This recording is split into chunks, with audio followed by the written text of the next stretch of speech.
Que el Señor bendiga cada una de nuestras vidas, queridos hermanos y amigos. Estamos nuevamente en esta iglesia por las casas, esperando recibir una palabra de Dios para ti.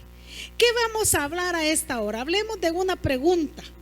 ¿Por qué Dios dirigió a su pueblo al desierto? Usted sabe que el pueblo de Israel, Dios lo condujo por el desierto, dice, caluroso, terrible. Pero ¿por qué Dios dirige a su pueblo al desierto? Es una pregunta que yo me hice, hermanos, y para darle respuesta, leamos en la Biblia en 1 Corintios capítulo 10, del versículo 1, vamos a leer hasta el 12. Busque su Biblia para que usted la tenga a mano o lea con nosotros, ahí tiene ya en su pantalla. Dice así: porque no quiero, dice el hermano Pablo, hermanos, que ignoréis que nuestros padres, hablando de los antepasados, todos estuvieron bajo la nube y todos pasaron el mar, y todos en Moisés fueron bautizados en la nube y en el mar, y todos comieron el mismo alimento espiritual, y todos bebieron la misma bebida espiritual, porque bebían de la roca espiritual que los seguía, y la roca era Cristo. Pero de los demás de ellos, dice, no se agradó Dios, por lo cual quedaron postrados en el desierto. Mas estas cosas sucedieron como ejemplo para nosotros, para que no codiciemos cosas malas como ellos codiciaron. Ni seáis idólatras, como algunos de ellos, según está escrito, se sentó el pueblo a comer y a beber, y se levantó a jugar. Ni forniquemos, como algunos de ellos fornicaron y cayeron en un día 23,000, santo Dios, qué mortandad.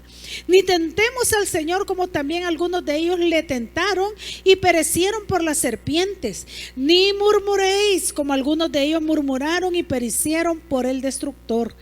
Y estas cosas, dice Pablo a la iglesia en Corinto, les acontecieron como ejemplo y están escritas para amonestarnos a nosotros, a quienes han alcanzado los fines de los siglos. Así que el que piensa estar firme, mire que no caiga. Nosotros conocemos la historia del pueblo de Dios, la historia de Israel, que estuvo cautivo ahí en Egipto, y Dios tuvo que utilizar a Moisés para prepararlo, para sacarlo de ahí, de donde estaban cautivos en Egipto, porque Dios quería darle una tierra que les prometió, que fluiría leche y miel. Entonces Dios a veces, hermano, manda pruebas y dificultades solo para recordarnos que debemos de depender totalmente de Él. No podemos depender de nosotros, de las circunstancias o de las personas, sino que solamente debemos depender de Él. Dios trató con su pueblo Israel, lo amó mucho, lo sacó de la esclavitud, lo encaminó hacia la tierra prometida llamada Canaán, esa Canaán terrenal. Hoy todos nos dirigimos a la Canaán celestial. Pero en lugar de guiarlos por una vía comercial, fíjese, hermano, y común, en la que solo tardarían 1 mes y medio en llegar. Oiga, la vía comercial hacia Canaán, desde Egipto hacia Canaán, solo iba a durar probablemente 1 mes y medio. Pero en lugar de guiarlo ahí, el Señor lo guía a un desierto terrible y caluroso. ¿Por qué? ¿Por qué? Porque Dios tenía un propósito en ellos. Porque a veces nosotros como cristianos, algunos dicen, pero si yo soy cristiano, ¿y por qué tengo que pasar prueba o dificultad? Porque Jehová tiene un propósito en nuestra vida. Los desiertos de la vida son los problemas, son las situaciones que tenemos que vivir. Antes de recibir algo, a veces tenemos que pasar por esos desiertos en donde se nos tiene que probar la fe y otras cosas más. ¿Sabe que Dios tiene un propósito? ¿Por qué permite las cosas?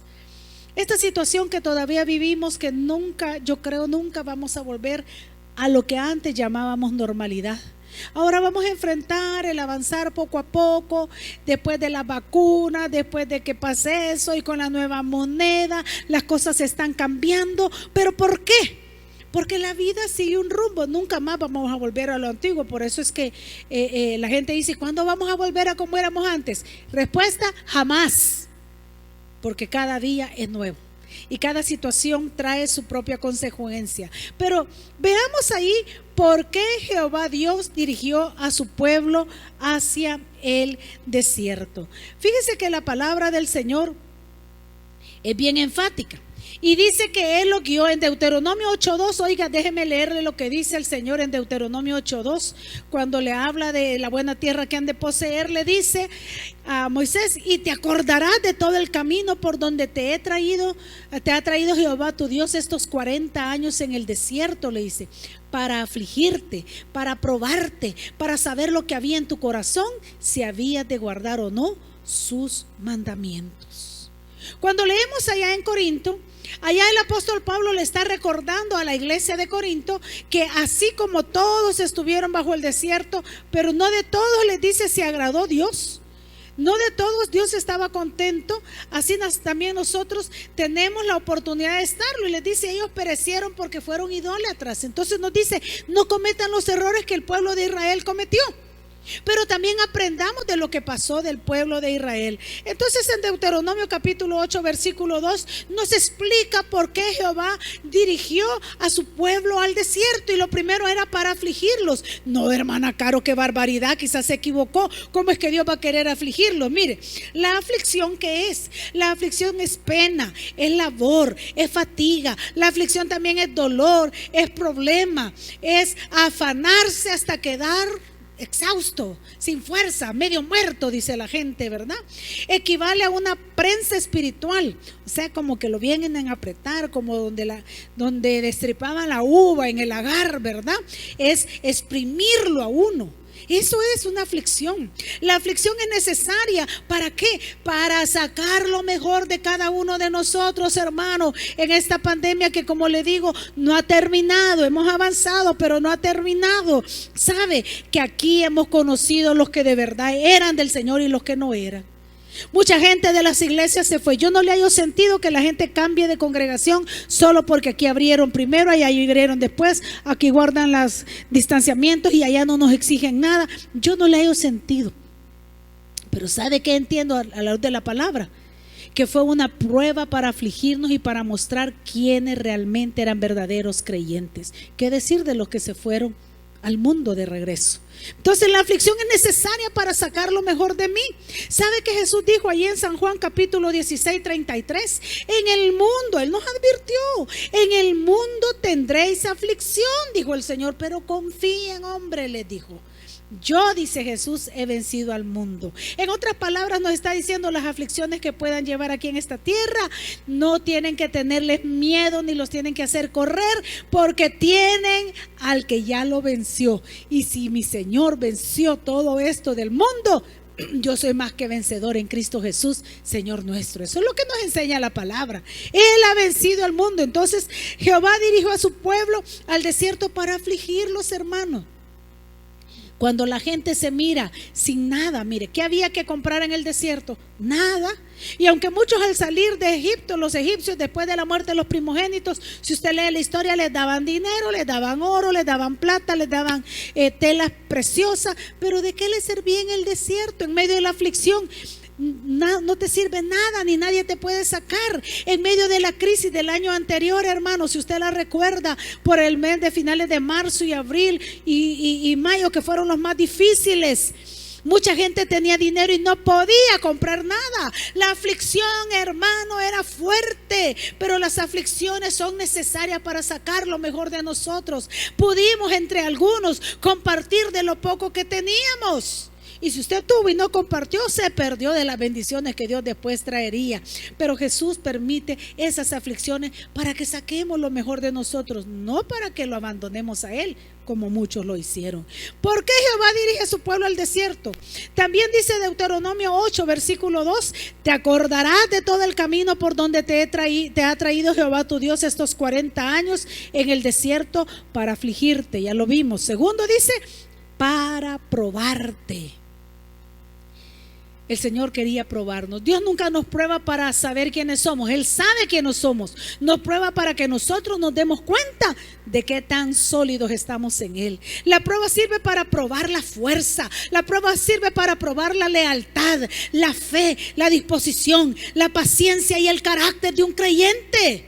Yo me he alegrado tanto y con mi esposo hemos visto gente que creíamos que no iba a durar en medio de la prueba. Son los que no han fallado de conectarse, se siguen conectando, están pendientes de los clamores, estuvieron pendientes al nomás abrirse la oportunidad de asistir a la iglesia, no faltan a los cultos, hermano. Y uno dice, bueno, si este parecía así como entre camagüey y elote, como decimos en El Salvador, ni verde ni seco, pero ahí está firme. Qué sorpresa la que nos da la Biblia, ¿verdad? Pero las pruebas vienen a sacar eso, probar nuestra fuerza, probar nuestra lealtad. Mira, hermano, en medio de la crisis, en medio de los desiertos de la vida, no es momento para correr, es momento para tomarnos de la mano del Señor. La prueba nos sirve para determinar en qué dirección vamos y cuál es nuestra condición. Apocalipsis 2:10 dice: sé fiel hasta la muerte y yo, dice el Señor, te daré la corona de la vida. Sé fiel hasta la muerte. ¿Cuántos pudieron ser fieles en medio de esta pandemia, en medio de esta crisis y las consecuencias que esto nos trae?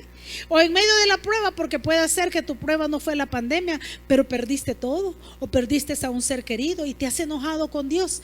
La prueba tiene que ayudarnos a medir nuestra fuerza y nuestra lealtad. Job dijo: aunque él me matare, en él esperaré. Mire, el sabio es Dios, no nosotros. Yo me equivoco, tú te equivocas, pero Dios no se equivoca y Él sabe lo que está trabajando cada día en nuestras vidas. ¿Para qué nos guió Dios a su pueblo al desierto y nos guía a nosotros también? Ya dijimos, 1, para afligirnos. La aflicción saca lo mejor de nosotros. 2, para probarnos.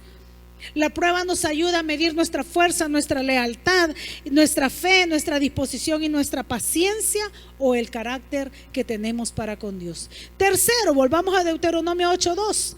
Te acordarás de todo el camino por donde te ha traído Jehová tu Dios estos 40 años en el desierto para afligirte, ya lo vimos, para probarte.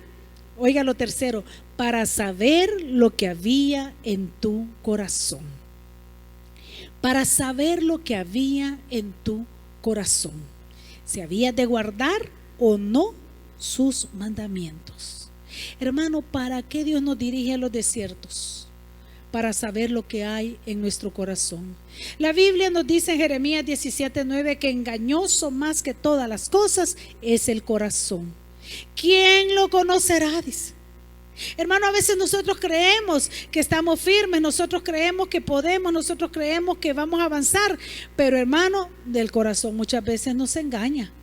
¿Quién conocerá el corazón? El corazón es, no hablo del órgano que bombea sangre, de esa bomba natural que Dios ha puesto en nuestra vida, en nuestro cuerpo para bombear sangre, sino el ser interior, lo que piensa, lo que siente, lo que actúa en el ser humano. Es la esencia misma del ser humano. Y dice que eso es engañoso y es perverso. ¿A cuántos el corazón les ha dicho: no te preocupes, no estás haciendo mal, sigue adelante? No, un tiro a cualquiera se le escapa, una cana al aire, allá al año, jamás te va a hacer daño. No, échale para adelante, después te reconcilias. ¿Cuántos cayeron en ese engaño? ¿Qué hay en nuestro corazón? Hermano, por eso le digo que en medio de las crisis, de las pruebas, yo aprendí eso en esta pandemia. Usted debería de hacer una evaluación. ¿Qué aprendí de la pandemia? Yo aprendí de la pandemia que la Biblia tiene razón. Nada ni nadie nos puede salvar, solo Dios con nosotros. ¿A quién iré?, decía el salmista. Pedro dijo: ¿a quién voy a ir si solo tú tienes palabras de vida eterna? El salmista David decía: alzaré mis ojos a los montes, ¿y de dónde va a venir mi socorro? Pero yo aprendí eso: mi socorro viene de Jehová, que hizo los cielos y la tierra. No dará tu pie al resbaladero, no se dormirá el que te guarda. He aquí que no se adormecerá ni dormirá el que guarda a Israel. Jehová es tu guardador, Jehová es tu sombra, tu mano derecha. El sol no te fatigará de día, ni la luna lo hará de noche. Ay, hermano, cuántas cosas que contar de lo que Dios hizo en la pandemia. Hermano, nos ayudó a guardarnos, a estar en familia, aprender a convivir en familia. Qué tristeza que muchos después de la pandemia terminaron divorciados, porque se sintieron insoportables como pareja, cuando teníamos más tiempo para estar unidos. Pero ¿qué había en el corazón? Eso fue lo que salió a luz. Así que por eso el Señor los mandó al desierto para probarlos, para saber qué había en el ser interior, en la esencia del ser humano, para mostrarles que el corazón es engañoso y perverso. Por eso el proverbista aconseja y dice: sobre toda cosa guardada, guarda tu corazón, porque de él, dijo el proverbista, mana la vida. Proverbios 4:23, si tú lo quieres guardar ahí.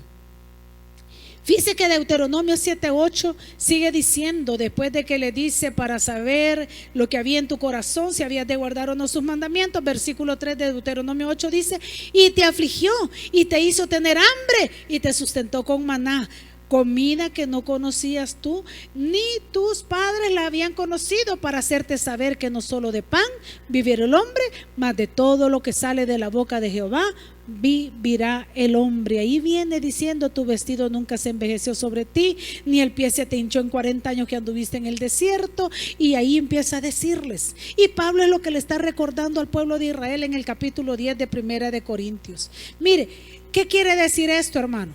Dios nos lleva al desierto para afligirnos, para probarnos, para saber lo que hay en el corazón, pero también para enseñarnos que Él hace la llaga y Él la sana. Él da la prueba y Él da la salida. ¿Por qué te afliges, oh alma mía? ¿Y por qué te turbas dentro de ti? Espera en Dios, porque aún has de alabarle. Salvación tuya y salvación mía, en Dios en quien vamos a confiar. Él dice: los hice tener hambre, pero les di de comer. Lea Deuteronomio, lea todo Éxodo, cuando dice que caía maná del cielo y recogían el diario. No podían coger para muchos días, solo el viernes podían recibirlo del día sábado. ¿Por qué? Porque así como dice el Padre nuestro: el pan nuestro de cada día, dánoslo hoy. ¿Y acaso no fue eso lo que aprendimos en el desierto de esta pandemia? Lo que muchos están viviendo todavía. Aprendamos a darle gracias a Dios por las cosas que hace. ¿Por qué? Porque Él quería que aprendiéramos que no solo de pan vivirá el hombre. Hermano, hermana, por eso Dios lleva a su pueblo al desierto. Dice la palabra del Señor que a través del apóstol Pedro, que las pruebas, ¿por qué se sorprenden del fuego de prueba que les ha sobrevenido? Dice, ¿cómo que si alguna cosa rara os aconteciera? Hermano, no debemos de sorprendernos de los fuegos de prueba, porque Dios tiene propósitos en medio de nuestros desiertos. Dios tiene propósitos en medio de la prueba. Yo te aconsejo en el nombre del Señor a esta hora, y esa es la palabra de Dios para ti: aprende de las dificultades. Aprende de los desiertos, aprende de las pruebas. ¿Qué debes de aprender? Que Dios es quien te aflige para sacar lo mejor de ti. Dios quiere probarte para saber tu lealtad, tu fe, tu confianza, y Dios te mete en esos desiertos para probar lo que hay en tu corazón. Yo esperaría que tú, al igual que Pablo, dijeras, y que yo pueda decirlo también: ¿quién nos podrá separar del amor de Dios? ¿Tribulación o angustia, o tristeza o escasez? Nada ni nadie me podrá separar del amor de Dios que está en Cristo Jesús, Señor nuestro. Ni lo alto, ni lo bajo, ni lo profundo, ni ninguna cosa creada. ¿Por qué te has alejado del Señor? Marino decía: ¿por qué te alejas de su Señor si solo quiere hacerte feliz? ¿Por qué te enojas? Porque Dios te corrige. Si Dios, como buen padre, al hijo que ama lo corrige y lo castiga. La palabra de Dios para ti es esta: comprende por qué Dios te ha metido ahí, y entiende que Él da la llaga, pero también la sana. Él da la prueba, da la salida, y no solo de pan vivirá el hombre. Espero que te ministre con esta palabra, que reflexiones, y si te has apartado del Señor, yo te invito: regresa a tu Señor. Él está con la mano extendida hacia ti, invitándote nuevamente. Él dice: vengan a mí así como están, trabajados, cargados, que yo, dice el Señor, los voy a hacer descansar. Ya no sigas vagando en esa soledad, ya no sigas emborrachándote, ya no sigas perdiendo tu tiempo, ya no digas que nadie te quiere, porque el Señor Jesús todavía está con los brazos abiertos por amor a ti, y Él quiere salvarte. ¿Qué tienes que hacer? Te dejo esta oración para que la repitas, y para que nos escribas a nuestro WhatsApp o al Facebook o en YouTube, y nos hagas saber que has recibido al Señor y que necesitas ayuda, y con gusto te la daremos. Sigue escuchándonos, porque esta es una palabra de Dios para ti. Que el Señor te bendiga. Querido amigo, querida amiga, quiero invitarte a que rindas tu corazón a Cristo Jesús. Él te ama y quiere salvarte, pero tú debes de invitarlo a que entre a tu corazón. Déjame dirigirte en una oración de arrepentimiento y fe para que puedas convertirte en un hijo o una hija de Dios. Repite conmigo. Padre Celestial, reconozco que soy pecador. Yo te acepto como mi único y suficiente Salvador de mi vida y de mi alma. Perdona todos mis pecados. Límpiame con tu preciosa sangre. Escribe mi nombre en el libro de la vida. Séllame con tu Santo Espíritu y guíame en mi diario vivir. Abro mi corazón para que hagas de él tu morada. Amén y amén. Si repetiste esta oración, ahora te invito a que te reportes con nosotros para darte un seguimiento y poderte ayudar en este caminar que has iniciado ahora, que es una nueva vida. Escríbenos al WhatsApp al 77484137 y podamos nosotros de esa manera ayudarte, o escríbenos a los medios de comunicación que aquí te estamos presentando.